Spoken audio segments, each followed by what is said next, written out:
Hey guys, this is Jon Anik from the UFC. You're watching the Fight Week show. Please subscribe. Not now, but right now. Subscribe to the Fight Week show. We'll see you guys on the road soon. Welcome to the Fight Week show. We got Jon Anik. Jon Anik in the house.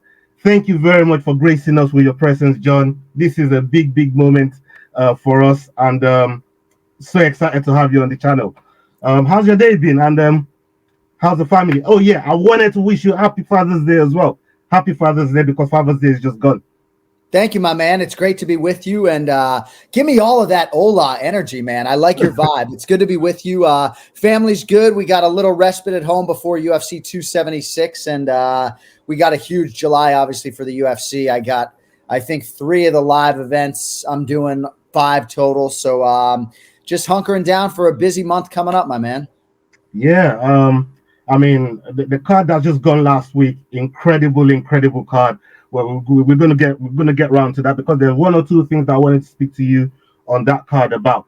But you're considered the gold standard of commentary. Like, you're the boss.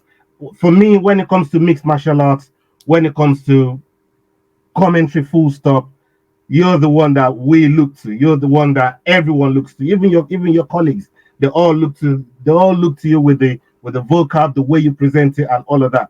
Can you give us like a good commentary story, during your time of, doing this job at the very high level that you've always been on?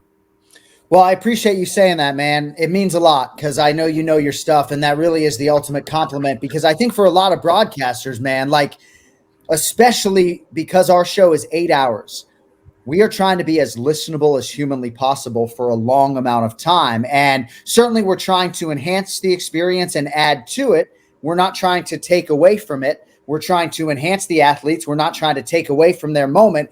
And there are times when silence is golden. So I thank you kindly for putting me over with the words. You know, there have been so many memorable moments in the booth. And, I think back to like 2009 when I did season 1 of Bellator Fighting Championship, and right. I didn't know what the hell I was doing, bro. I thought they had hired the wrong guy. And now to hear you suggest that in any sense I'm the gold standard, I've sort of kept my head down, and it's been a lot of hard work, and a lot of different broadcast partners, a lot of different combinations, right? A lot of the guys in the more prototypical, or I should say prototypically mainstream American sports, you get one broadcast partner for the entire football season, and that's obviously not my reality. So there've been so many special moments, man. I'm certainly thankful for Joe Rogan's embrace. Obviously when I left ESPN, I did so hoping that eventually I would ascend to being the #1 play-by-play guy for the UFC, but it happened maybe quicker than I thought it would. And, forever thankful that Joe embraced me to the extent to which he did. And I feel very fortunate, man. I feel very grateful to have the job that I do. And I know it could go away at any time. And, I try to sort of keep that in the back of my mind. Oh, look, I mean, this being said, a big word. I think on the last card I was on, he said this big word, and I heard the guy says that's something Anik would say. It's just a big Anik vocabulary like that. And this thing was like, yeah, I got some vocabs too, but you're just you're the go-to guys when it comes to stuff like that. I would certainly appreciate the work that you put on, because I feel like I understand what's going on in the octagon when I hear you guys speak about it, and the way you present it to the watching audience, and I appreciate it. Now, I wanted to ask you, I'm sure there are fighters that may be hard to work with, but without naming any names, please, we don't want to get you any kind of trouble here. But how do you stay professional and unbiased with those type of fighters when you have to call their fights? This might sound like a cop-out answer, but I feel like to a man, to a woman on the roster, most of my dealings with them have just been overwhelmingly positive. Now, in another breath, I would say to you, Ola, not a show goes by where I don't hear from maybe somebody who is upset with something that we have said, whether it's a fan, a fighter, a coach.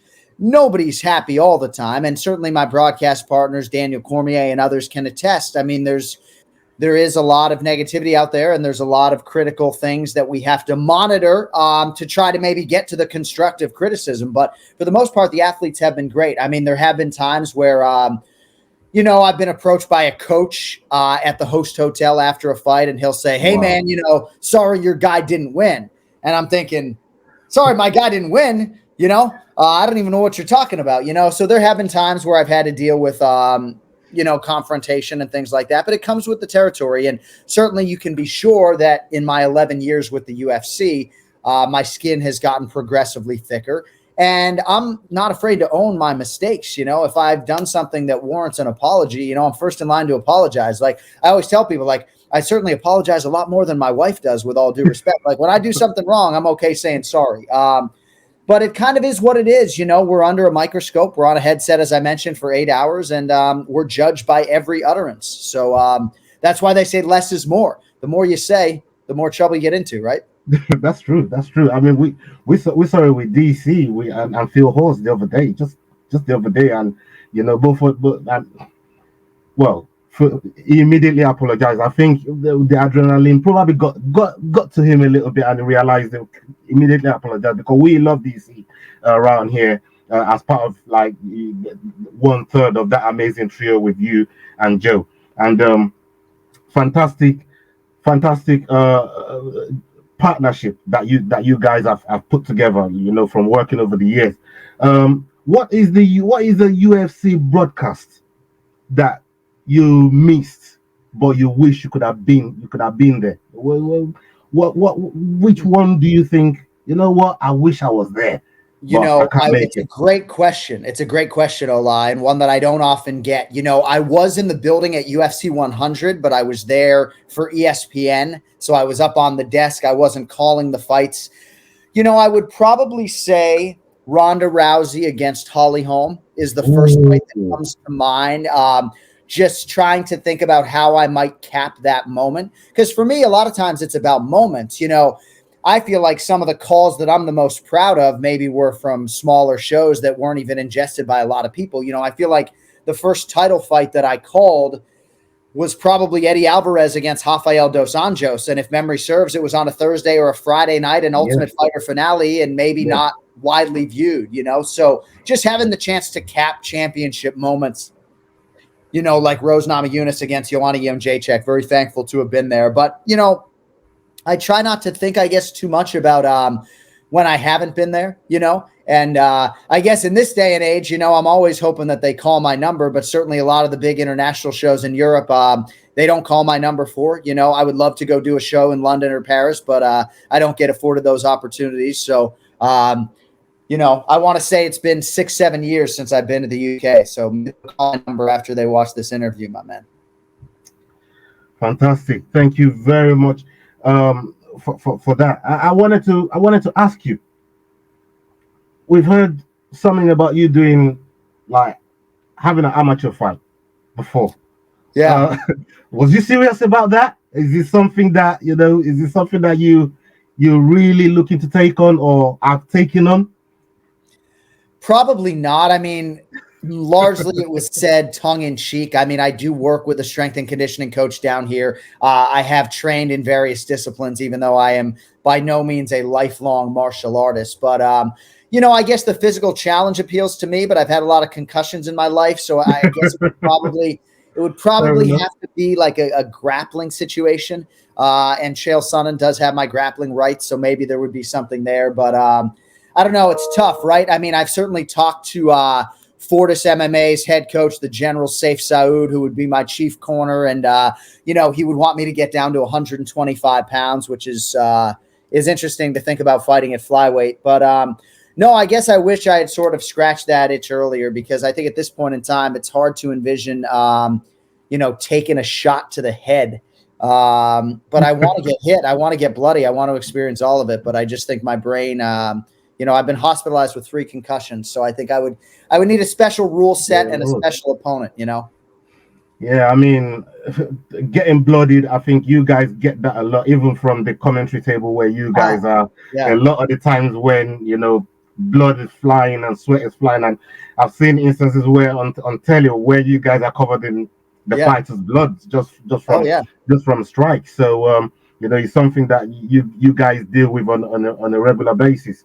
Um, what ways do you think you've had in preparing for cards, fights, your prep regiment? How would what are the things that what I mean you do to prepare for fights and calling fights? So I have behind me a fighter card library of about 7,000 fighters, right? Wow, And it's probably an antiquated system, but these are all different fighters. Jesus And I Christ. have 5 of these cases behind me. They're not in a fireproof safe, which is probably really dumb of me. But my preparation has certainly evolved to include more film study. But largely, my approach hasn't changed. I do a lot of handwriting my notes because that's my way of studying and committing things to memory. And, Yeah, there are times where you're going to miss a big finish because you're looking down at your notes. My yeah, former broadcast partner, Brian Stam, would always say it's an open book test. You might as well show up with some goddamn notes. But if you're looking at your notes, you're obviously not looking at the action or your monitor. So there was even a highlight recently that I missed a big knockout. I think it might have been Chris Barnett against John Vellante. So you try to sort of commit as much of that to memory as possible so that, by the time the fight rolls around, you have it there and can reference it quickly. So largely I give the same amount of time to like the smallest UFC fight night I do to the UFC pay-per-views. Every single hour, essentially 10 days out is used to the best of my ability to help prep for the show. And it's pretty daunting. Like I can't even describe to you, Ola, the difference between a 15 fight card when I have 30 athletes versus an 11 fight card when I have 22 athletes. I mean, dude, it's like 25% less work, or in theory, more time that gets to be devoted to those other 22 athletes. So, nobody hates the matchmakers more than me when we get 50. No, I mean, I I can love to imagine. prep. This is the devil I know. I mean, I could pull out football charts from me calling American football games, and, the preparation is a little bit more condensed. But this is the devil I know, and the devil I guess I love at this point. Oh, fantastic! I mean, you do a great job calling all these fights, and to to just see the amount of dossier that you have on different fighters is incredible to see. It's so eye opening. I I'm can't just believe old. that you. I'm just old. I think, I'm just old, I think is what it comes down to. It's crazy. If you keep your head down and you look up, all of a sudden, you got a lot of prep after 11 years of doing this, 25 times a year or so. Well, what would you say? What would you class, or what would you say is like the most embarrassing moment for you while you've been on air? Say something didn't go well, but you managed to just flip it around and make it work.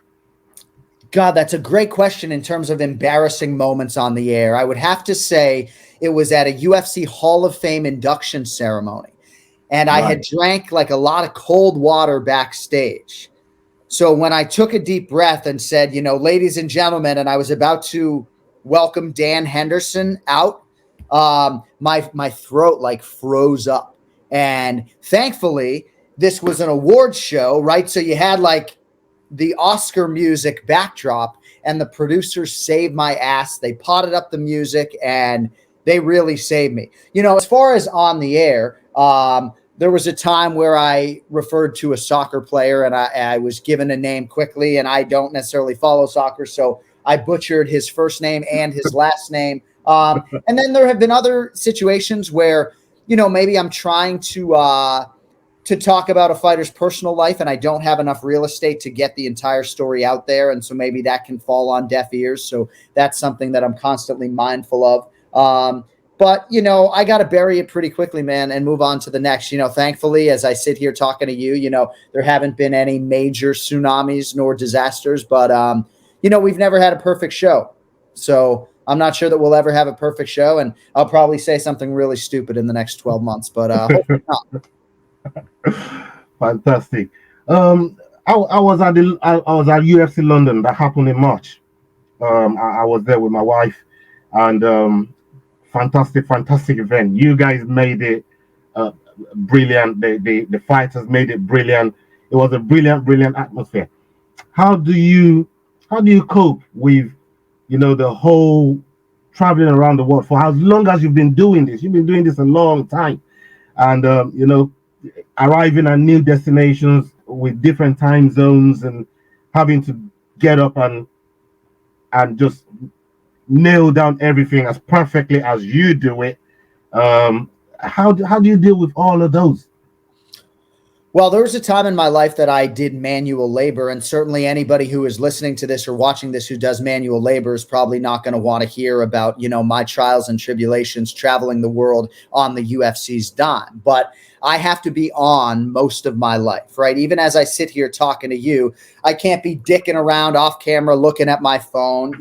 I want to be here with you right now, but even if I didn't, I have to pretend that I want to be here with you. And sometimes I'm coming off a big pay-per-view in Singapore. I don't necessarily want to, stare into a camera and do my podcast for 2 hours when my children, who I haven't seen in 2 weeks, are downstairs, so putting myself mentally, physically, emotionally in a position to perform is a big challenge. And whether it's in the United States or Singapore, certainly crossing time zones and performing at random times of the day is another challenge and a variable that maybe some of the other announcers out there in different sports don't have to deal with. But, repetitions are king in any walk of life. And I'm conditioned to, I think, a lot of these variables at this point in time.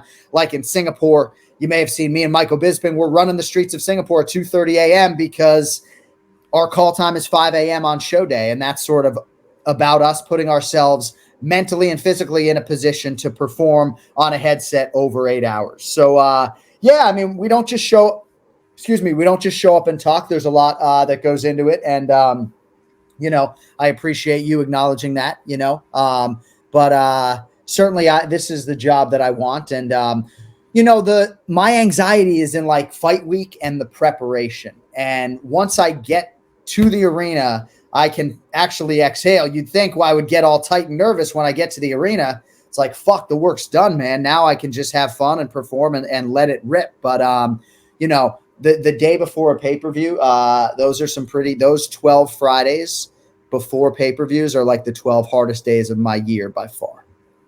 Wow. I wanted to talk about the ceremonial weigh-ins because I've noticed you've been announcing the names on the ceremonial weigh-ins when the fighters come on the scales and do a stare down. Has there been any moments where things really jumped off more than it was supposed to be while you've been there? And what was the feelings when that was happening? It's a great question. I thankfully haven't had a lot of close calls, and they don't have me doing the stare downs anymore. But I used to film a show called Counterpunch, and they would stick me between two athletes who were set to be competing. And man, it was tense. I mean, you talk about an appetite suppressant. I mean, sitting between Luke Rockhold and Michael Bisping as they just go at it. And as the host, I'm trying to not engage and let them go at it, but maybe interject when need be. I did one with Dillashaw and Dominic Cruz.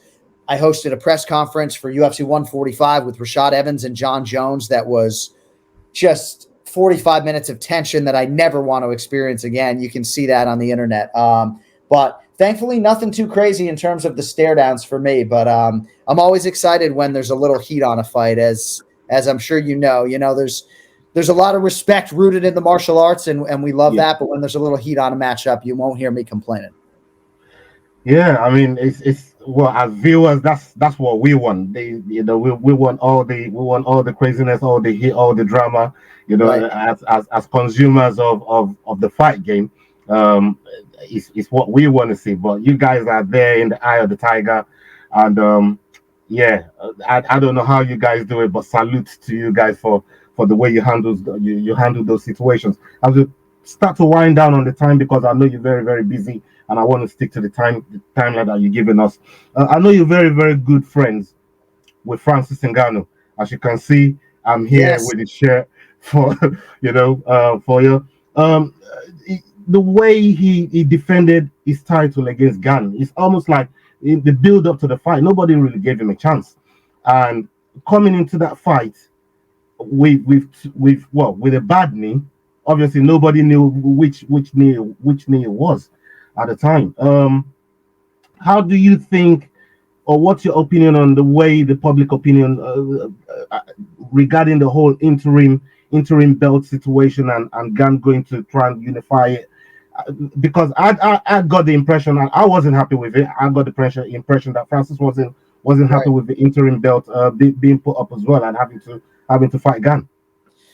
I just have so much respect for the way Francis Ngannou handled that situation, right? Because these are two issues, right? You have fighting your former teammate, for lack of a better way to put it, but fighting an emotional type fight. And you can be sure for Ciryl Gane, that was an emotional matchup against Francis Ngannou. You know, Ciryl Gane did not feel good about things after that press conference midweek. I felt like Francis actually broke him a little bit in that context. So that's the one issue. And then obviously the guy that you used to train with won an interim championship that most of the fan base doesn't believe ever should have been on the line. So the fact that emotionally and mentally Francis was able to overcome that, and then physically he was dealing with something that most of us didn't know he was dealing with, I didn't find out until very late in the week. You know, some of our UFC employees deserve a lot of credit for being as tight-lipped as they were about everything that he was dealing with. I give him so much credit. You know, I feel like he should just be a bigger star than he is, though, in terms of the professional sports landscape. You know, he's the most imposing, scariest power puncher in the history of the UFC. The most physically intimidating mixed martial arts athlete that I've ever seen, with a highlight reel as good as any heavyweight has ever had. And there should be a major motion picture about, you know, his life from those lean years in Petit Cameroon to where he is now. I mean, it's the most incredible story. And I just hope that he becomes a very, very wealthy man if he isn't already. Fantastic. The last question I was going to ask you before we get you out of here, Adrian Yanez, he just had an incredible night in Austin. And both times he's been on a prelim card, right? But the MMA fans on Twitter, MMA Twitter, as we call it, we make enough noise, and you know, the UFC end up saying it, and you know, they react to it and they move him up the card. What do you make of like the Twitter fans engaging with their fighters, and you know, helping them with situations like that, like getting UFC to hear them just that little bit more? MMA Twitter is a powerful thing, man. I mean, there is no doubt about it. And obviously, I'm very thankful for the kinship and the connection. And that's obviously how I'm able to connect with guys like you for sit downs like today, you know. But yeah, it's always cool to see them get behind some of these young guys, whether it's Jeff Molina or Adrian Yanez, and to have it really affect change with the promotion. Rest assured, the UFC believes in Adrian Yanez, and I think they know what they have. You know, I think the only challenge for him is just going to be the division in which he competes is just so stacked, insane, you know. But that's always cool to see, and obviously he has a deep connection with his fans, and you know, there's some guys who just totally disengage as far as that is concerned, and then some guys who lean all the way in, and I really think it can make a big difference, you know, not just in terms of your own mass appeal, but your status with the promotion and everything else. So, yeah, I was happy to see Adrian succeed. He's a good guy, another guy with a great story, and obviously he had a quick night at the office. Yeah, we love Adrian. We love Adrian around here. You know, he's our guy, and we're always behind him whenever it's fight night for him, and we're always rooting for him. Thank you very much, John. I really appreciate that. Thank you very, very much. You've been fantastic, and you know, giving me the time like this is so precious to me. And thank you for myself and my team that's in the background. Andrew's in the background, Connor's in the background. I appreciate all you guys. Thank you sincerely, and thanks for the gratitude, my man. I'm happy to come on, and maybe in 6 months or so we'll do it again. All right.